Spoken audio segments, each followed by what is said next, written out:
Hey guys, what's up? Welcome back to my channel. My name is Renee. If you're new, hi. I know that a lot of you guys had a lot of questions about this pregnancy in particular. For those of you guys that don't know, spoiler alert, I am pregnant with baby number 2. I had announced it last week and I love how invested you guys are just because I know you guys care so much. So I thought I would sit down and answer your questions. I asked you guys on my Instagram some questions that you had, and I just wrote out all the most popular ones. There's just a few. So one of the main questions was this baby planned? Now, Z and I clearly don't do things the very traditional way. We have discussed possibly giving Bryson a sibling sometime this year. So we were like talking about it, but this particular one we did not plan. It's funny though, because the day I found out, which was Valentine's Day this year, Xander was feeding Bryson breakfast and he was thinking about how great it would be to give Bryson a sibling. And so it just happened to like all align that day. So like baby was talked about, we were planning to, you know, go down that route, but just a few months earlier. So it's fun. A lot of people ask me if I was on birth control. I'm actually not on birth control. I live in a home with my family. Like, we have such a foundation for a family. And so I personally don't want to be on birth control just because I was on it for 10 years. I don't know if I even have a video about that. Let me know if that's something you guys would be interested in. But like I said, I was on it for 10 years. I thought like that might have affected how fertile I was. I really just don't feel comfortable putting that in my body. That's just a personal preference. It's not what I'm saying everyone should do or whatever, but no, I'm not on it. And like I said, we're in a pretty stable situation. So with that said, no. Some of you guys are asking if I know the gender yet. I do not. I'm pretty sure like on your 12-week appointment, which I'm gonna go to next week, you can get like an early test done to like figure out the gender. It's like another test for something else, but like with that test you can find out the gender. So we'll probably do that. I don't know if I'm gonna do a gender reveal. Like, I go back and forth. I'm like, I want to do something simple. Like, I kind of went all out last time. I don't know if I just want it to be like a more intimate thing. Like, obviously I'm gonna tell you guys, but I'm just trying to think, like, do I just want to open the envelope with Z? Do we want to do something fun? Like, I don't know. I feel like it's gonna be a boy just because my pregnancy has pretty much been the same in terms of like symptoms and stuff like that. So I don't know, like Z also thinks boy, but a lot of people are saying girl. And when we left our first ultrasound appointment, there's like this TV on the wall, like on the side of the exit door, and randomly it just said it's a girl on there. And I was like, we both looked at each other, we're like, wait, does that mean something? So who knows? I mean, I don't know, I'm feeling boy. I would be happy with either, obviously. Everyone's always like, oh, as long as it's healthy, like, duh. Like, that's actually like a pet peeve of mine when people say that, because I'm like, that's not what I asked. Like, team girl, team boy, you can pick. It's not like you are saying, I want a team boy and I want it to be unhealthy, but I want it to be boy. No, like, obviously we all want a healthy baby with the healthiness question in mind. A lot of people were asking about like my situation, like, am I going to be more monitored? I'm technically high risk just because I had a premature baby. Like, Bryson was premature, 27 weeks. I don't know, I feel like this pregnancy is very different. Like, I don't want to toot my horn or anything or like jinx it or whatever, but I had a little bit of like spotting and like anxiety with Bryson, and I wasn't in a very stable situation. Like, we're kind of just thrown into this, and so I feel like my stress levels have been, you know, better. I did end up getting super sick right before Bryson came out, so I think that definitely played a part.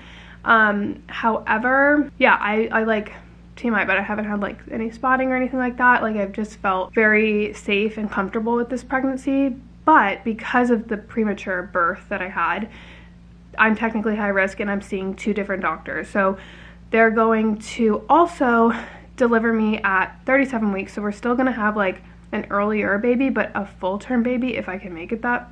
God forbid. I really want to make it to 37 weeks, but because I had a C-section with Bryson, it's technically a vertical C-section. Like, my scar is horizontal, but he was transverse. He's just a little stubborn child, like stubborn ass child. But yeah, he was transverse, which means he was like this. So they had to cut my uterus like this. Sorry, vertical like this. Because my uterus is cut vertical, I cannot go into labor again, I can put myself at risk, I can put the baby at risk, because I think my uterus can rupture or something like that. So they have to just schedule me no matter what. It's like this really interesting situation. So it's all like high risk all around, but I feel safe with the team that I'm working with, and they're going to be, you know, on me more frequently. And so like I think having those appointments is going to give me reassurance and just make me feel better. So I'm comfortable with just being high risk. Do we have names picked out? So we actually had another boy name that we really like a full name, middle name, all of it. We don't really have many girls' names. We had one that we wanted, but it's another son, like Bryce Son, and it would be like another, and I didn't even realize, and I'm like, I don't want two like kids' names with the son at the end. So if it's a girl, we're gonna have to like really think about it, but I'm pretty sure we have a boy name already that we really like. It was like number 2 for Bryson. So any guesses? I don't think you guys can guess it. A lot of people ask me how I feel right now, and I don't know if they meant like in terms of like first trimester symptoms, so I'm gonna like break it down in terms of my emotional state and like mental around this pregnancy, and then the first trimester stuff. So my feelings that I have, like I said, I've been very at ease, I've been very at peace, I've been praying a lot, like I feel fine, like I don't feel stressed or anxious at all. I do find myself, because I was bleeding so much with Bryson, like I had this like fear at the end of my pregnancy, like going to the bathroom, like peeing, and just like seeing all of that, it just like really traumatized me, and I had like this really weird PTSD towards like going to the bathroom and like the bathroom in general.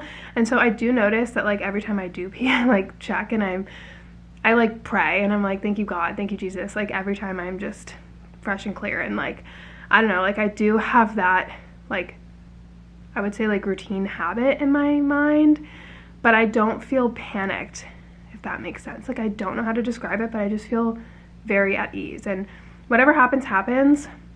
Our bodies are so unique and so different, and what I learned about my situation with Bryson is there's nothing your body can do. Like you didn't do anything wrong. There's nothing you can do to keep him in. Like your body's gonna do what your body's gonna do. All you can do is really just have faith and like roll with it. I actually had a moment, this is like kind of getting spiritual and religious, but I remember when I first got into the hospital for bleeding with Bryson, and they told me that he could possibly come, I think it was like 25 weeks or something. I didn't even know that was like a thing. I thought like that meant he was gonna not be here, like, which obviously could have been a possibility, but they save like very premature babies. Like I didn't even know what a NICU was. Like I was just very unaware. But I remember going to the bathroom, and I had like a voice in my head say, are you ready for this? Like, are you ready to be strong? And I like sat there and I like took a breath, and I was like all of a sudden I just felt like that moment I became a mom, because you have to be strong for your children, and you have to be strong for your family.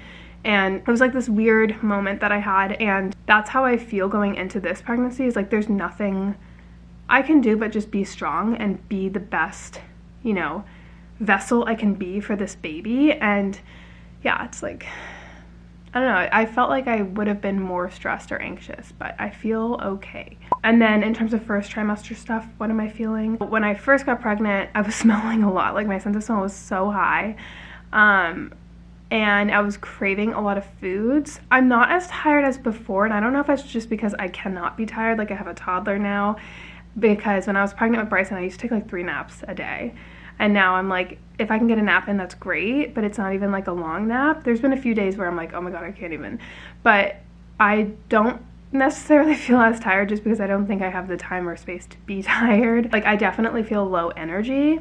Nausea, it's like this underlying thing that feels like you're hungover every day. I'm trying to keep up with it. Like I haven't thrown up, because I'm just like constantly scarfing down carbs and like bread. The minute I feel that, right in the morning when I wake up, Z wakes up and goes downstairs, sometimes at like 4 in the morning, just to go get me a piece of toast. And I just scarf that down when I'm sitting in bed.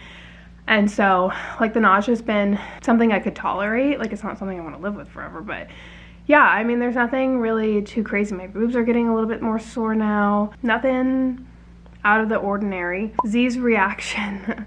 I did not record that. I am not the kind of person to hold back stuff. Like I am like a verbal dumpster. I'm like, bleh. I just have to tell someone. So like the minute I told you guys in the bathroom when I took that pregnancy test, I went downstairs. Z was on a call. I'm not supposed to go in there when he's on a call. I went in there even though he was on a call, and I was shaking. I'm like, come out here now. Come out here now.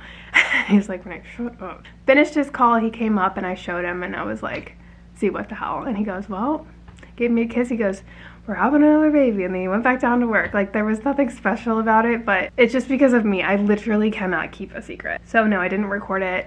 It was an intimate moment between us. It was fun. You know, it was Valentine's Day too. He's like, I'll never forget that you told me on Valentine's Day, which was pretty special. My due date, how far along am I? So I'm technically, I think like 12 weeks right now. Yeah, I'm like 12 weeks. He's technically due the day after Bryson's birthday, which is interesting because, or said he, see? Like, what the hell? The baby's due. I swear to God, I don't know yet. Baby's due the day after Bryson's birthday, October 26th. But because of like my situation, like he'll be born either late September or early October. Bryson was technically due the day before Xander's birthday, but again, he came 3 months early. So interesting. And yeah, I think that's it. Those are the most frequently asked questions. Thank you guys again for being so involved and like genuinely part of this journey with us. Like, we love you guys so much, and I love the fact that we have this community and that I can talk to you guys like we're like best friends, and it just feels really cool. You guys have been through so much with me, so much. Like, it makes me want to cry. Like, just, it's crazy how, I was just talking to Z about this the other day, how much like traumatic experiences that we went through as a couple in such a short amount of time, but also me in general, just like the year before. And that's just insane to me. Like, if you wrote that all down on a piece of paper, I'd be like, whoa. We've got my dad dying like super suddenly. We've got a 10-year relationship breakup. We've got a huge move back home. We've got finding out we're pregnant with 3 months of knowing each other. We've got the NICU and like having a premature baby. We've got Xander's car accident. We've got Nova's passing, which was our dog. She had cancer and she was 1. Like, it was like all of this all happened within a few years, and now we're pregnant with baby number 2, and you guys are still here for the ride. And it's just insane to me how I can share my life with you guys and hopefully resonate. I always pray that I'm like able to take what I went through and like touch or help or like just be there for someone. Like, I kind of look at myself as like a big sister or grandmother. Like, I've gone through so much that I'm like, I'm here to be that person that you can like relate to, if that makes sense, or just know you're not alone. Like, and it's just so cool to be able to share this exciting new journey, and who knows what's to come. Like, I don't know. But it's such a beautiful thing. So I do thank you guys so much, and I love you guys seriously so much, and I cannot imagine my life without you. So I really appreciate it, and thank you for watching this video. I will see you guys in my next one. Bye guys.